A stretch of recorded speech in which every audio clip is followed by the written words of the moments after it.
This is Professor Henry Kissinger, a military and political analyst with a revolutionary concept of nuclear war and a constructive concept for peace. He's a man whose ideas have prompted the highest officials of our government to re-evaluate our defense policies. We'll get his criticisms of our current strategies in war and peace in just a moment. The Mike Wallace Interview, presented by the American Broadcasting Company in association with the Fund for the Republic, brings you a special television series discussing the problems of survival and freedom in America. Good evening, I'm Mike Wallace. Tonight, we'll tackle the immediate issue that will decide the fate of our freedom, certainly, and possibly even of our survival. We'll discuss the conflict between the United States and the Soviet Union and the chances of war.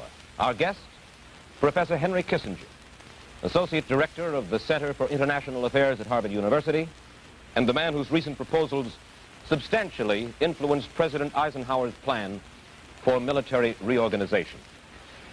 Dr. Kissinger, last year, your attack on our foreign and military policies was apparently found so disturbing that the New York Times carried this front page story. They said, for the first time since President Eisenhower took office, officials at the highest government levels are displaying interest in the theory of the little or limited war. The theory of massive retaliation is being re-examined. That was a year ago. What has come of the re-examination? I think the theory has been re-examined, the practice has not been. The theory has been found wanting then? The theory has been found wanting, but I don't think we have made the effort or spent the money or made the sacrifices necessary for to get a capability for limited war.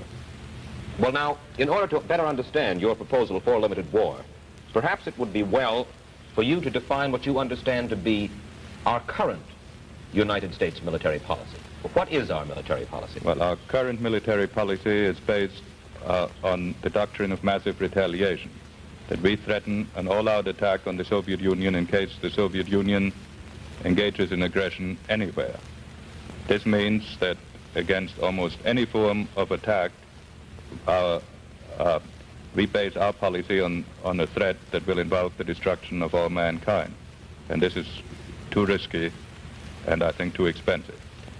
You obviously think it's wrong, dangerous to our security. I wonder if you would expand on that. Just because of what you say, the risk, and just because of the expense, it is not worthwhile? No, it is. What it will mean is that in every crisis, an American president will have to make the choice whether a given objective is worth the destruction of American cities. The American president will have to decide whether Beirut, or whatever the issue may be, is worth 30 million American lives. In practice, I'm afraid the American president will have to decide that it is not worth it, and it will therefore encourage the piecemeal taking over of the world by Soviet aggression. Because you believe the Soviets understand our unwillingness or inability, certainly our unwillingness to wage an all-out war? The Soviets will understand our increasing unwillingness to engage in this kind of war, and therefore their task will be to present us with a challenge which doesn't ever seem worth taking the final jump, but which the accumulation of which is going to lead to the destruction of the free world. In place of that policy, what do you believe our military political policy should be? Well, the first thing I'd like to say is that military policy can't be a substitute for other measures. It can only be the screen behind which other measures are possible. Now, with this qualification, I think that we must have a military capability that permits us to react to Soviet threats at the same level of intensity at which they present it, so that we don't always have to choose between the destruction of the United States and the defense of the countries that may be threatened, but rather that we can defend the areas which are threatened at the place where the threat occurs. Now, how is that actually translated into, if I may, into more simple language? Are you simply talking now about a policy which includes limited war? It's a policy that, yes, that we are ready to engage in limited war, that we have troop transports, air transport that enables us to get into position quickly, and that we have the forces to engage in limited war, which we do not now have. Can you give me an example of how this might actually work out? Well, at the moment we have 13 divisions. It is clear that with 13 divisions we are incapable of resisting Soviet attacks when the Soviet Union has 175 divisions. If we had more divisions and if we had air transport, then in case of a Soviet attack, say on Iraq, we could airlift a few divisions into the area and together with local forces attempt a defense. President Eisenhower, you advise limited war, or you suggest the use of limited war, limited nuclear war indeed. President Eisenhower said about 2 years ago, he said, war in our time has become an anachronism. Whatever the case in the past, war in the future, he said, can serve no useful purpose. A war which became general as any limited action might, he said, could only result in the virtual destruction of mankind. Now that's the rub, it would seem, that any limited nuclear war might boil over into a total war, and so the question is we must put to ourselves is, dare we take the chance? Well, let me answer this question in two parts. You say I advise a policy of limited nuclear war. I do not advise that we initiate war. The question of war will arise only if the Soviet Union attacks. Then, if the Soviet Union attacks, and in fact we are very much more afraid of total war than they are, they will gradually blackmail the free world into surrender.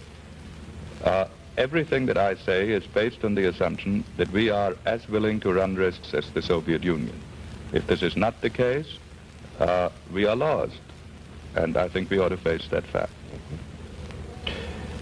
Let's look at some of the measures. Let's look at some of the measures which you propose for keeping a limited war limited. You say, for instance, that in the midst of a limited war, each side could be required to list its strategic air bases, which would then be immune from attack.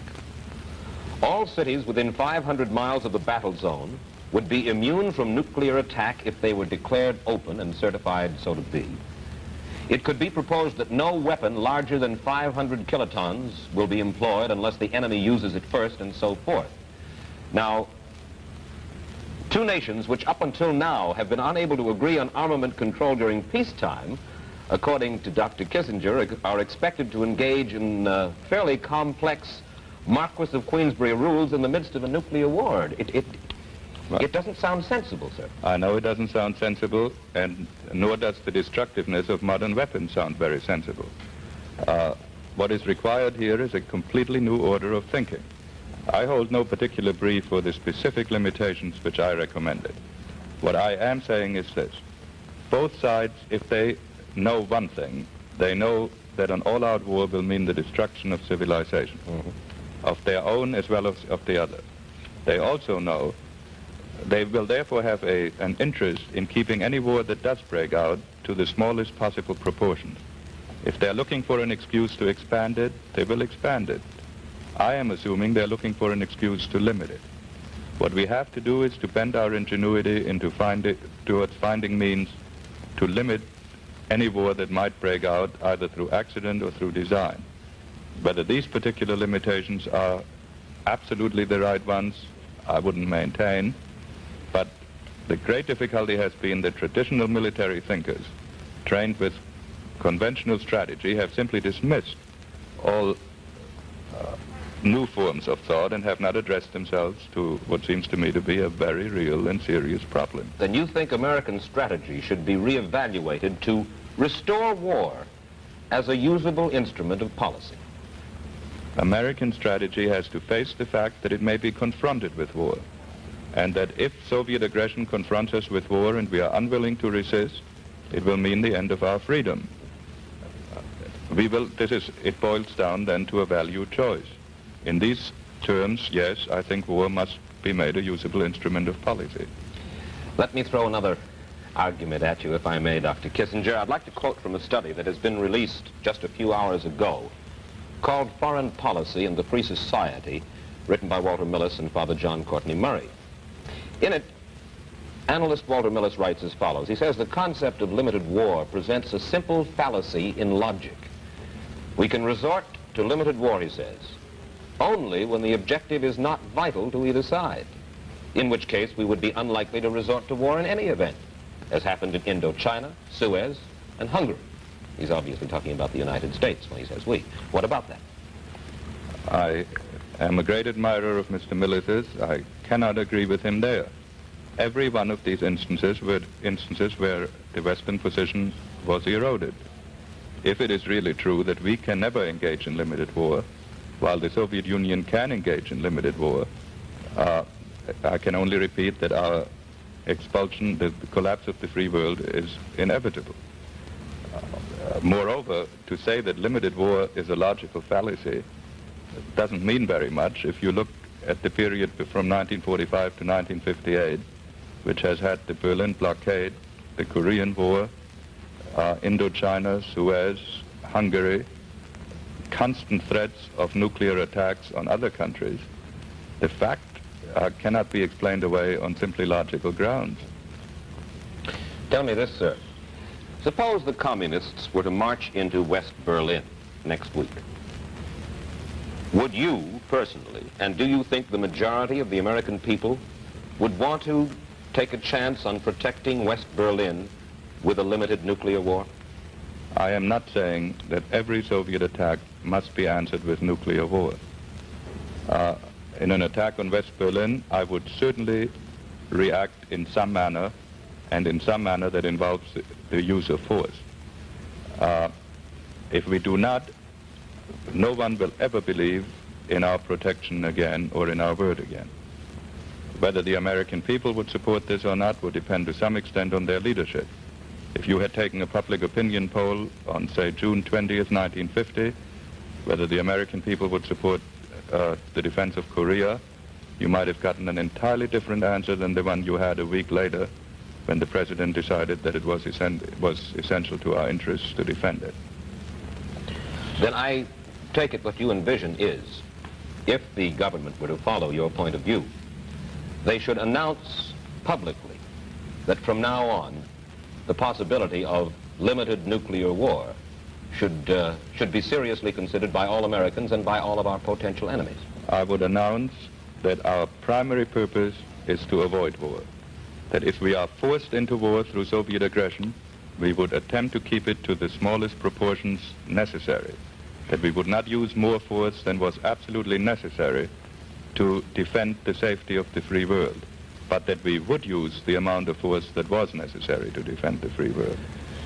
As long as we're in the realm of speculation here, let's speculate a little further. What do you think the reaction of the Soviet government would be to an announcement of that kind? Well, they would be very likely to deny that a war can be limited, because atomic blackmail is one of their most effective means of expansion.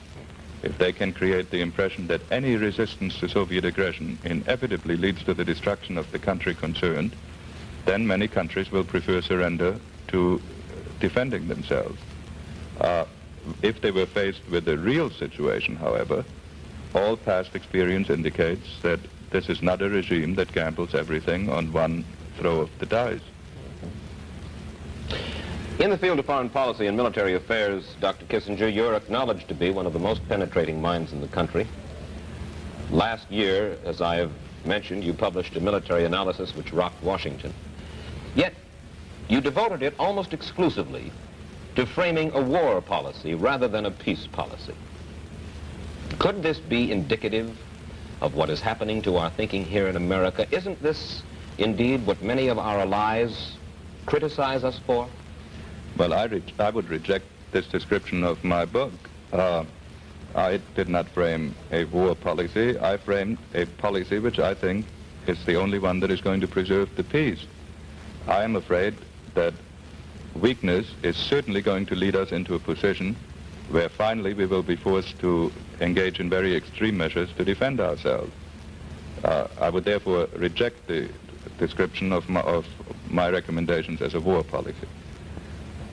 Our problems abroad are more complicated than this, because on the one hand we are accused of an overemphasis on military factors. On the other hand, the fact of the matter is that we are not strong enough to defend most of our allies. And I would at least suggest that one of the difficulties is that our allies are both worried about our general political posture and at the same time feel that we are not capable of protecting them if a showdown comes. What policies, let's move from war policies to positive peace policies. What policies do you believe generally that we should adopt to help keep the peace and at the same time contain communism? Well, I hate again to differ with you, but I cannot accept the distinction between war and peace policies. Defense policies are essential to maintain the peace.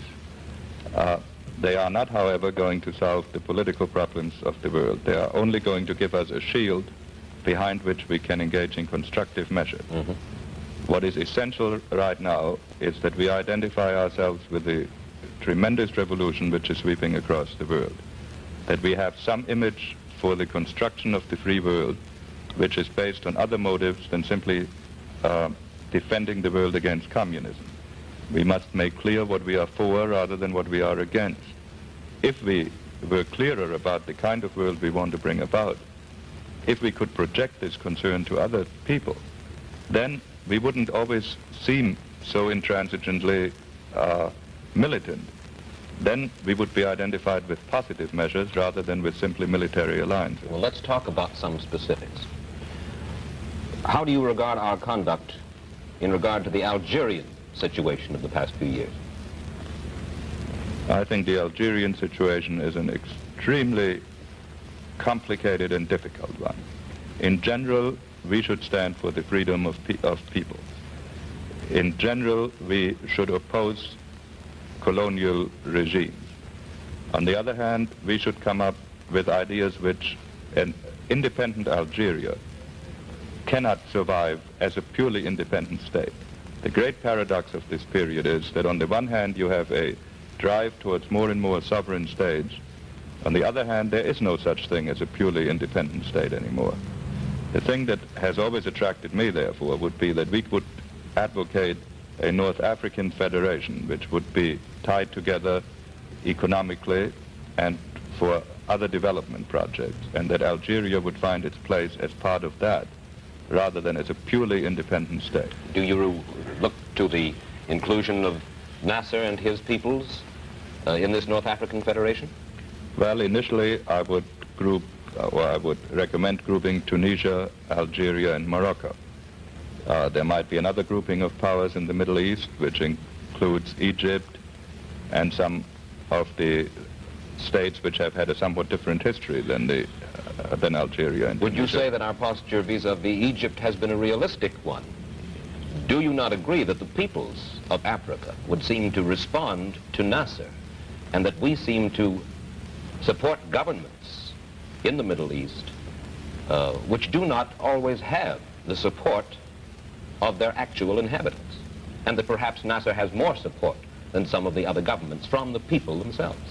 Well, our policy vis-a-vis Nasser has suffered from indecisiveness. We have neither been conciliatory enough when we were conciliatory, nor intransigent enough when we were intransigent. We were not friendly enough to make him a friend, and we were not hostile enough really to bring him down, with the result that we have suffered from the worst of both worlds. What you're saying is we have no policy. That we've been governed by events and rather than attempt to shape them. I would think, however, that Ibn Saud does not represent the force with which we should be identified in the Middle East. Let me come back again to the study called Foreign Policy in the Free Society. In it, philosopher Scott Buchanan says, our problem here in the United States is to exist as a capitalist society in, possibly, a completely socialist, revolutionary world. Now, it would seem, to a certain extent anyway, that that's the way the world is going. Is it possible that we cannot exist in such a world?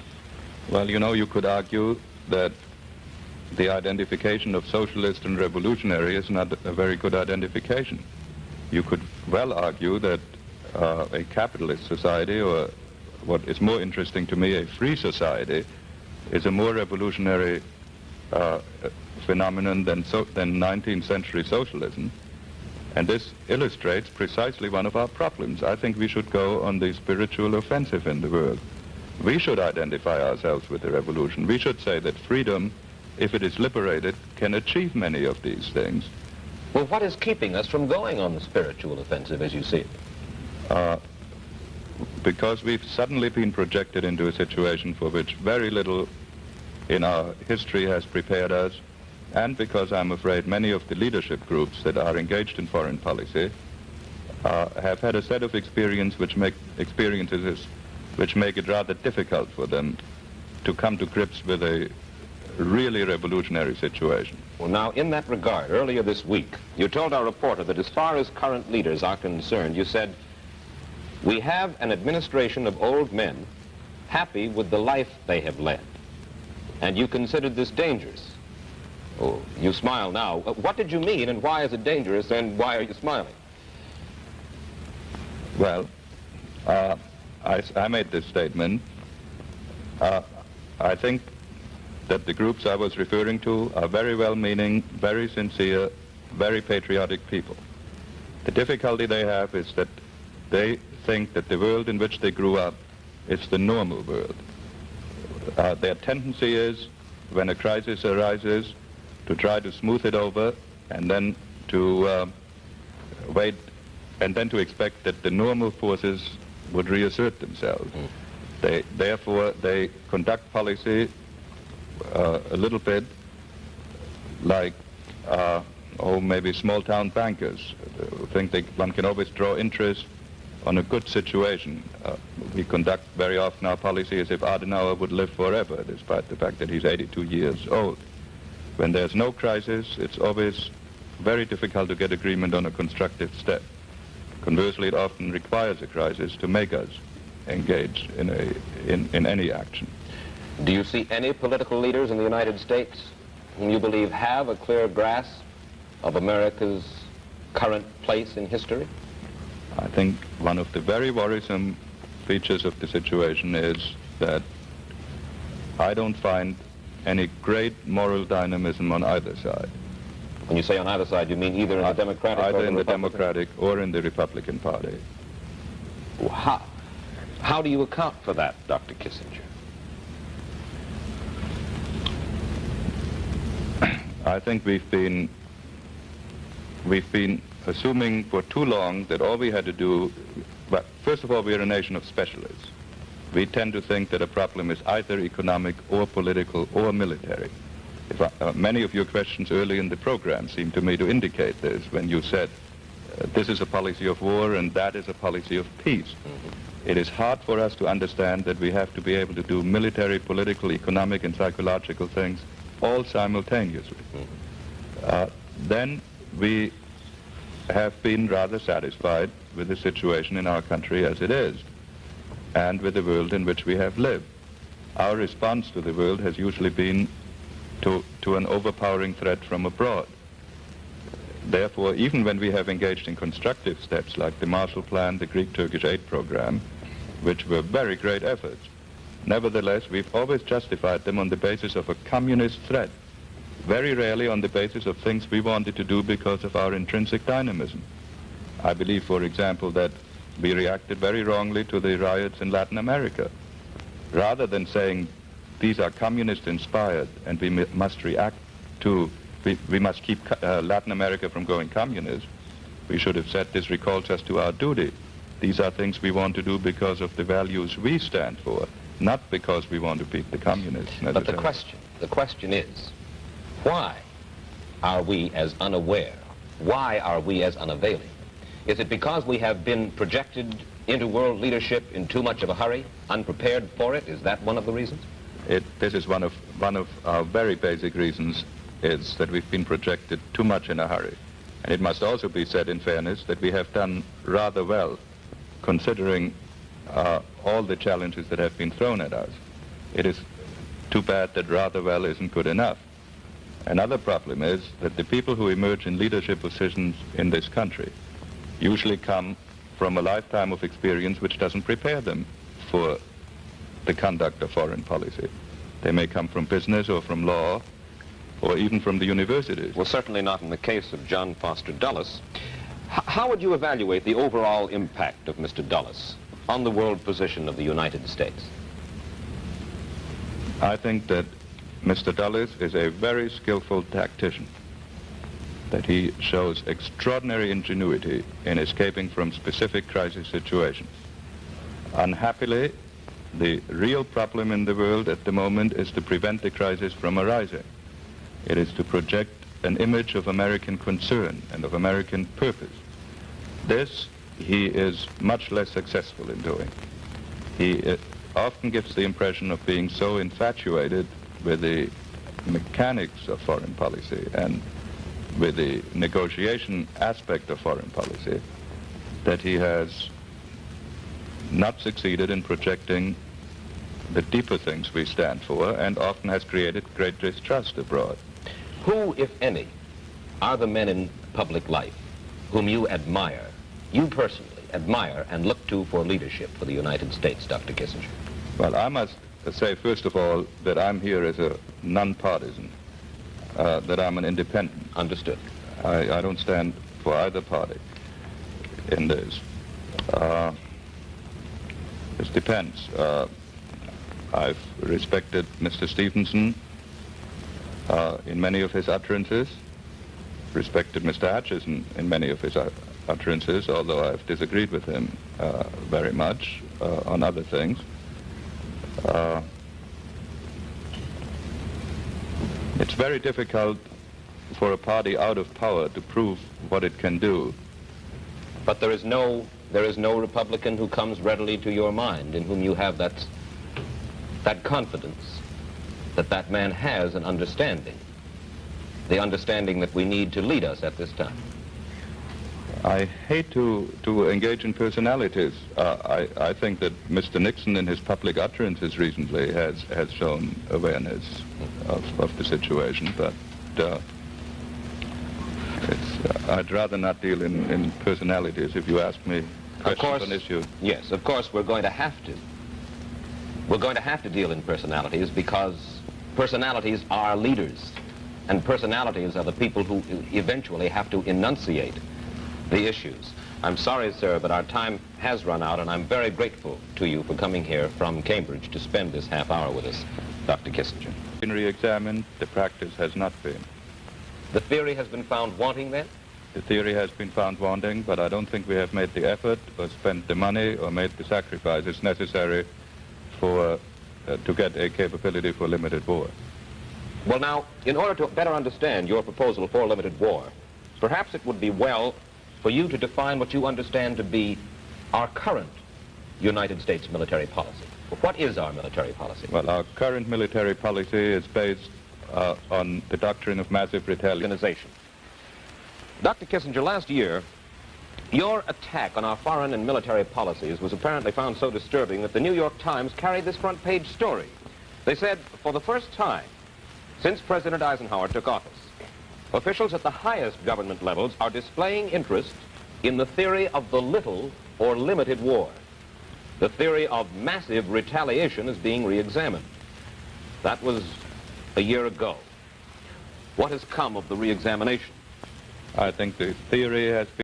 This is Professor Henry Kissinger, a military and political analyst with a revolutionary concept of nuclear war and a constructive concept for peace. He's a man whose ideas have prompted the highest officials of our government to re-evaluate our defense policies. We'll get his criticisms of our current strategies in war and peace in just a moment.